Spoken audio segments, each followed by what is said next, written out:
Alors, deuxième exercice de ce DS pour la deuxième fois, puisque je dois recommencer à cause de ces pannes de courant.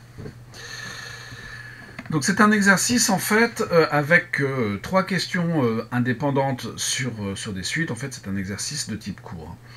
Première question, montrer que la suite de termes général UN sur 3 Vn égale UN sur 3 puissance n est une suite arithmético-géométrique. Bon. On va se donner n appartenant à n. Et je vais calculer Vn plus 1. Et je dois montrer que Vn plus 1, c'est A fois Vn plus B, avec A et B qui ne dépendent pas de n. J'ai vu pas mal dans les copies de coefficients qui dépendaient de n, mais ça ne doit pas être le cas. Donc Vn plus 1, c'est Un plus 1, évidemment, mais non pas sur 3 puissance n. Vn, c'était Un sur 3 puissance n, donc le même n en haut en bas. Vn plus 1, ça va être Un plus 1 sur 3 puissance n plus 1. Une petite différence que... mais il y a quand même pas mal d'entre vous qui n'ont pas vu. Un plus 1, c'est 2Un plus 3 puissance n, le tout sur 3 puissance n plus 1. Et ce que je vais faire, c'est que je vais essayer de faire apparaître Vn. Donc je vais avoir du 2 tiers de Un sur 3 puissance n, comme ça ici le dénominateur fait bien 3 puissance n plus 1, plus 3 puissance n sur 3 puissance n plus 1 qui fera un tiers. Donc j'ai du 2 tiers de Vn plus un tiers. Donc j'ai bien une relation du type arithmético-géométrique. Donc ma suite Vn est arithmético-géométrique. Arithmético-géométrique. Pas la peine d'en dire plus.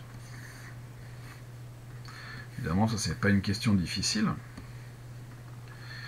Question B.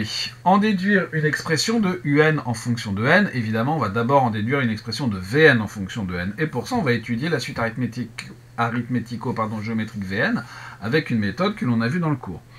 Donc, on résout, pour commencer, x égale 2 tiers de x plus 1 tiers, ce qui revient à avoir 1 tiers de x égale 1 tiers, ce qui revient à x égale 1. Donc je vais fabriquer une nouvelle suite que je vais appeler Wn par exemple. Soit n appartenant à n. On pose Wn qui sera égal à Vn moins cette valeur que j'ai trouvée moins 1. Et on va montrer que Wn est géométrique, elle. Wn plus 1, c'est quoi? Eh bien c'est Vn plus 1 moins 1, c'est-à-dire 2 tiers de Vn plus 1 tiers moins 1, c'est-à-dire 2 tiers de Vn moins 2 tiers, c'est-à-dire 2 tiers de Vn moins 1, c'est-à-dire 2 tiers de Wn. Donc je viens de démontrer que Wn est géométrique. Donc Wn est géométrique. Deux raisons. 2 tiers. J'ai besoin de calculer W0. W0, c'est V0 moins 1, c'est-à-dire U0 sur 3 puissance 0 moins 1, c'est-à-dire U0 moins 1, c'est-à-dire moins 1. D'où, pour tout n appartenant à n, Wn est égal à moins 2 tiers à la puissance n.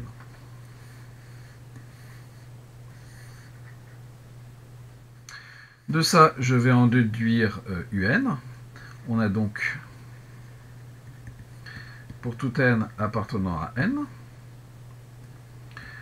Un, pardon, pas Un, mais Vn d'abord, égale moins 2 tiers à la puissance n plus 1, c'est-à-dire 1 moins 2 tiers à la puissance n.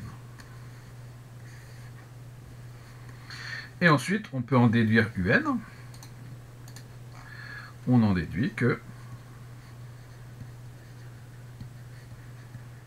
pour tout n appartenant à n, Un égale 3 puissance n Vn, c'est-à-dire 3 puissance n moins 3 puissance n multiplié par 2 tiers à la puissance n.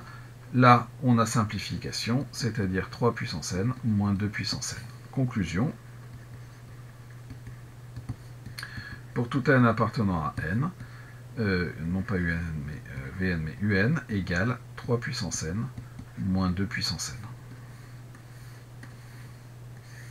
Ah, franchement, tout le monde aurait dû avoir les points à cette question-là, et c'est loin d'être le cas.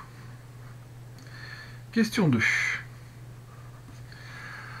On considère de suite qu'on nous donne déterminer deux réels a et b tels que pour tout n, un plus 2 égale a fois un plus 1 plus b fois un. Donc toujours pareil, je vais me donner n appartenant à n. Un plus 2, d'après l'énoncé, c'est moins 2 un plus 1 plus v n plus 1, c'est-à-dire moins 2u n plus 1 plus 2un moins 3 fois vn. Or, Vn, c'est un plus 1 plus 2un, d'après la première partie. Donc, un plus 2, c'est moins 2un plus 1 plus 2un, moins 3 facteur de un plus 1 plus 2un. C'est-à-dire, un plus 2, j'ai donc moins 2un plus 1, moins 3un plus 1, je vais avoir moins 5un plus 1. Plus 2un, moins 3 fois 2un, donc moins 6. 2 moins 6, moins 4un. Conclusion. Pour tout n appartenant à n, un plus 2 égale moins 5 un plus 1, moins 4un.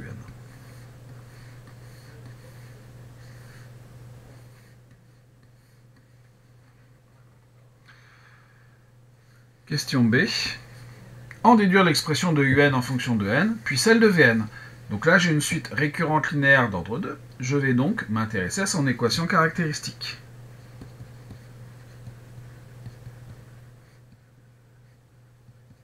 L'équation caractéristique de un est r carré égale moins 5r moins 4, c'est-à-dire r carré plus 5r plus 4 égale 0, c'est-à-dire que r, donc le produit doit être égal à 4 et la somme est égale à moins 5, bon j'ai moins 1, où r égale moins 4. De cette façon, le produit fait bien 4 et la somme fait bien moins 5. Donc, il existe un couple de réels lambda et mu, tel que pour tout n appartenant à n, un égale lambda facteur de moins 1 puissance n plus mu facteur de moins 4 à la puissance n. On va chercher lambda et mu avec les premiers termes. Or, U0, on nous le donne, c'est 2. Et j'ai besoin également de U1.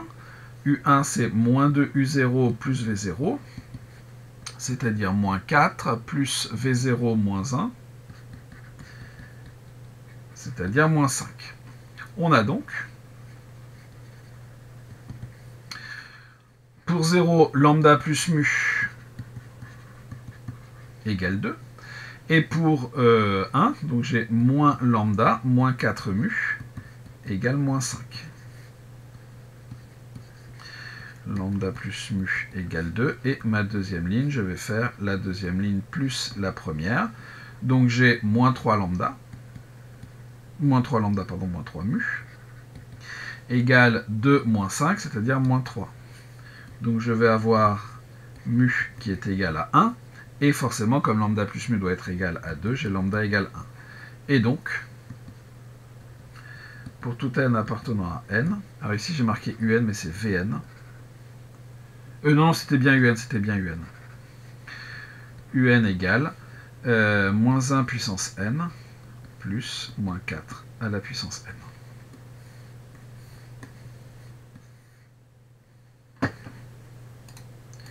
Une nouvelle page, et ensuite, il faut en déduire Vn. Mais on connaît Vn. Par ailleurs,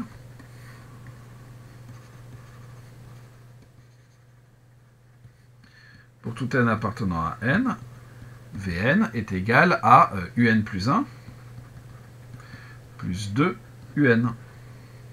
C'est-à-dire moins 1 à la puissance n plus 1, plus moins 4 à la puissance n plus 1, plus 2 moins 1 à la puissance n, plus 2 moins 4 à la puissance n. Et là, on va pouvoir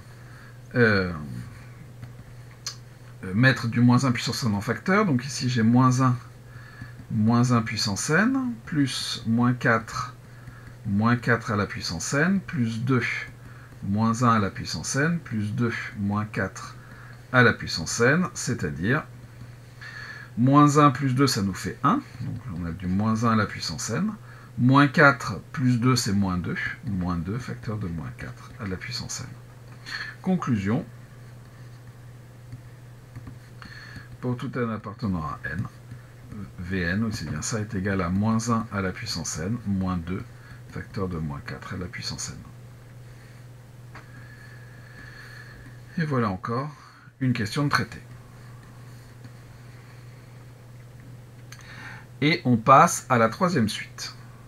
Alors à la troisième suite, il y avait pas mal de choses qui étaient facilement faisables.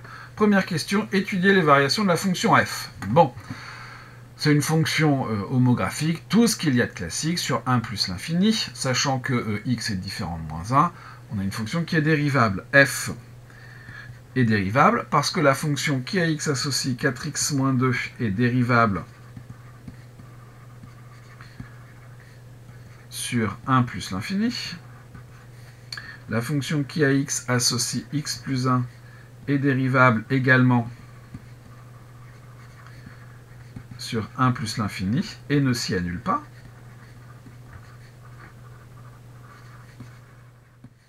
Par quotient,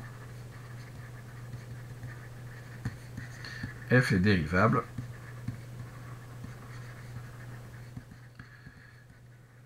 sur 1 plus l'infini. Bon, je me donne x dans 1 plus l'infini, et j'ai f' de x qui est égal à 4 facteur de x plus 1, moins 1 facteur de x, moins 1 facteur, non pas de x plus 2, mais de 4x moins 2, sur x plus 1 au carré. 4x moins 4x, ça s'en va. 4 moins 2, donc plus de 6, sur x plus 1 au carré, qui est bien sûr strictement positif. Donc, j'ai mon tableau de variation qui est le suivant. Donc, on est entre 1 et plus l'infini. Ma fonction va être strictement croissante. Je peux calculer f de 1. F de 1, ça nous fait 4 moins 2, donc 2 sur 2, c'est-à-dire 1. Et voilà, j'ai les variations de ma fonction f.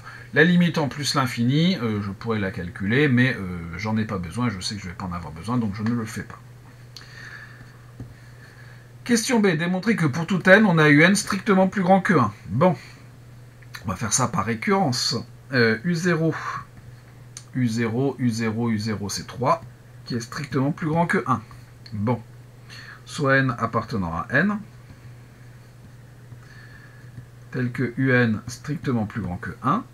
J'ai un plus 1 qui est égal à f de un, et bien qui va être strictement plus grand que f de 1, car un strictement plus grand que 1 et f strictement croissante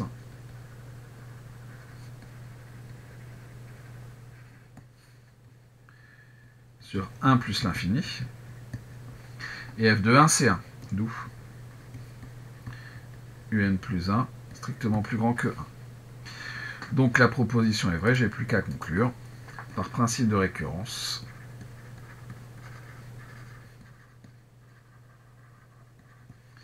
Pour tout n appartenant à n, un est strictement plus grand que 1. Vous voyez, j'allège un peu la rédaction de ma récurrence, je ne dis pas que je fais l'initialisation, je ne dis pas que je fais l'hérédité, ça va tellement vite que je fais tout d'un coup. Question C.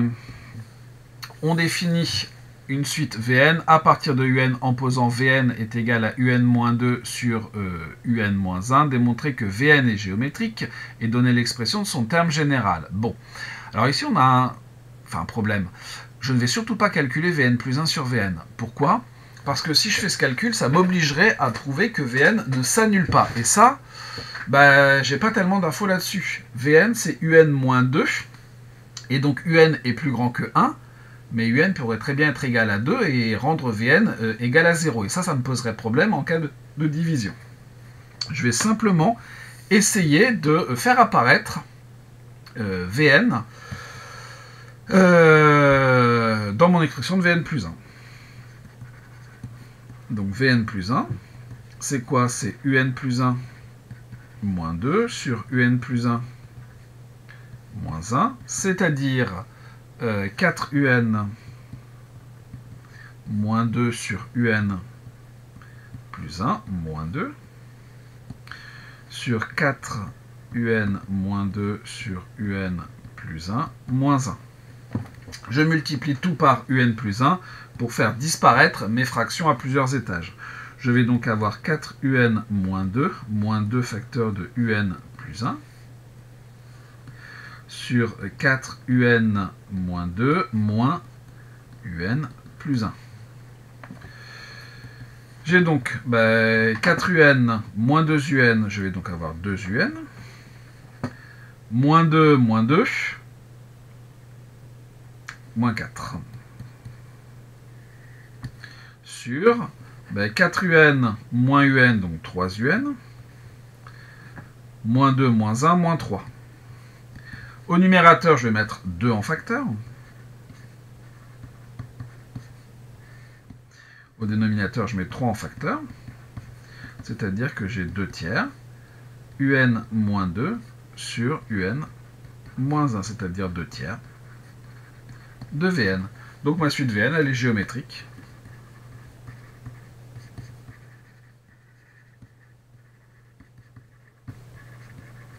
De raison de tiers. J'ai besoin de calculer mon premier terme V0.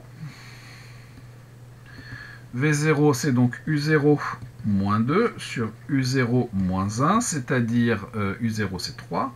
3 moins 2 sur 3 moins 1. 3 moins 2, 1. 1 demi. Et j'en conclus que...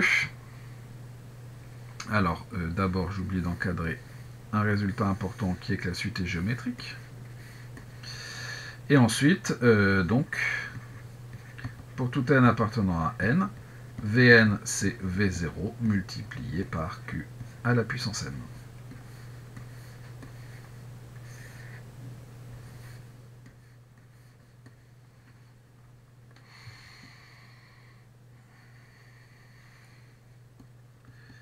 Question D. En déduire la valeur de Un en fonction de n, évidemment, il va falloir qu'à partir de Vn, je retrouve Un. Donc Vn, c'est Un moins 2 sur Un moins 1. C'est-à-dire que j'ai Un moins 1 facteur de Vn est égal à Un moins 2. C'est-à-dire que j'ai Un Vn moins Vn. Alors, je vais l'envoyer de l'autre côté. Moins Un est égal à Vn moins 2, c'est-à-dire que j'ai Un facteur de Vn moins 1 est égal à Vn moins 2, c'est-à-dire que Un est égal à Vn moins 2 sur Vn moins 1. Je trouve exactement la même forme que Un. Donc, pour tout n appartenant à n, Un est égal à 1 demi facteur de 2 tiers à la puissance n, moins 2, sur 1 demi facteur de 2 tiers à la puissance n, moins 1. Certains d'entre vous ont commencé par remplacer Vn, ça alourdit inutilement les calculs. Question E, justifier enfin que Un converge et déterminer sa limite. Je vais tout dire d'un coup en fait. Vous avez 2 tiers qui est compris entre moins 1 et 1, donc 2 tiers à la puissance n tend vers 0 lorsque n tend vers plus l'infini. Donc par somme et produit, donc même pas précisé, hein. Donc, alors c'est pas moins 1 demi, c'est 1 demi de 2 tiers à la puissance n moins 2, tend vers moins 2 quand n tend vers plus l'infini, et 1 demi de 2 tiers à la puissance n moins 1 va tendre vers moins 1 quand n tend vers plus l'infini. Et forcément, il me faut une petite page de plus pour terminer. Et donc, par quotient UN convergent vers moins 2 sur moins 1, c'est-à-dire 2. Et c'est terminé pour cet exercice 2 de ce devoir.